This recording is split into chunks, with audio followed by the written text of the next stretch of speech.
This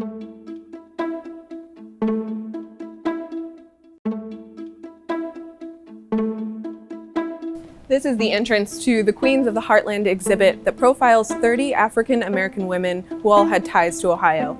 Some were born here, some were brought here, and some came here all to fight for civil rights.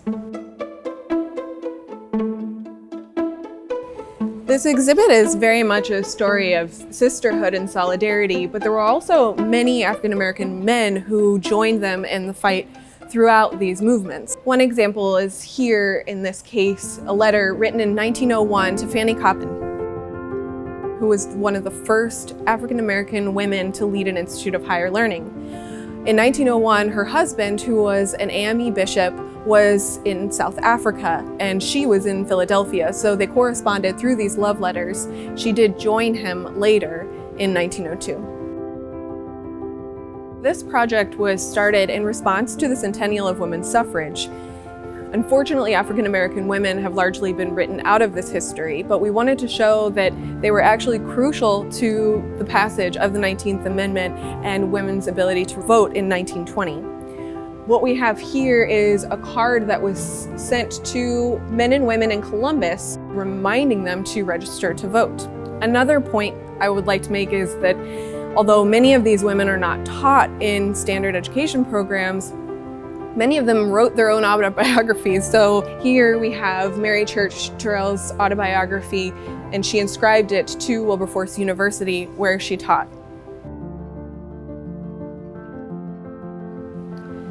This dress, which is circa 1920s, belonged to Ella P. Stewart, who was one of the very first African-American women pharmacists in the United States.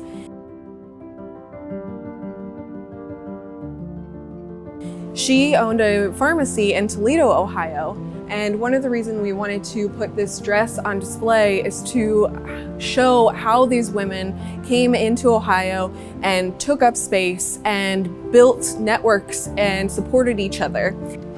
Her pharmacy was located in Toledo, and during the era of Jim Crow was more than a place to just get medicines and ice creams. It also offered a safe space for African-American travelers to stay where it wouldn't be safe for them to stay in other places.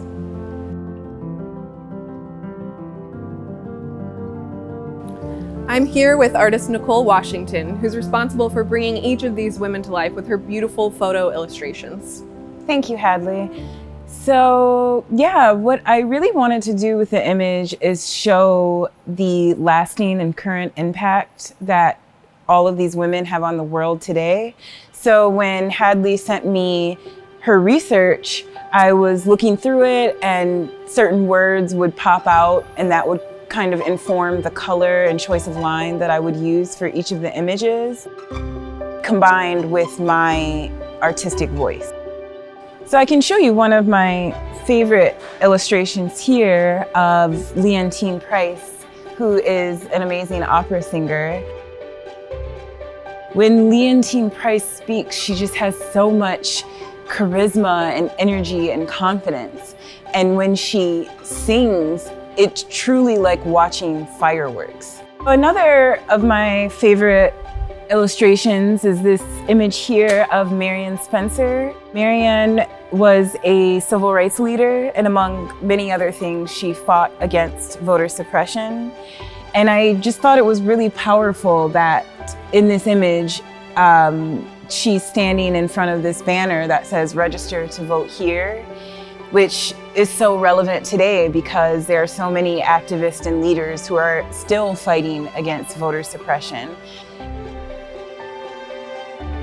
So when I think about all of these women, and after reading all of their stories, I know very much that the work that they have done has allowed me to do the work that I do today. Also, I know that I am helping future generations to live out their purpose and to do the work by sharing these stories with other young women.